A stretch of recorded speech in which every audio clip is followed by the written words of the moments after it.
started in about end of February, beginning of March of 2014 to now, and we've been really blessed just to be able to get to the point that we're at, and hope to continue to grow and continue to expand in this area.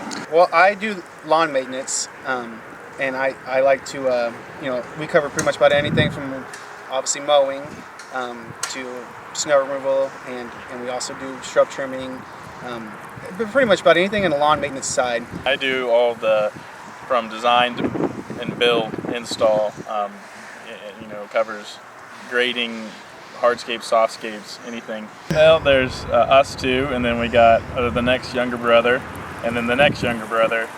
And then we also have another one that helps out here and there. So there's about 5. He's 15, yeah. Yeah, there's about 5 right now that kind of will be working here or there.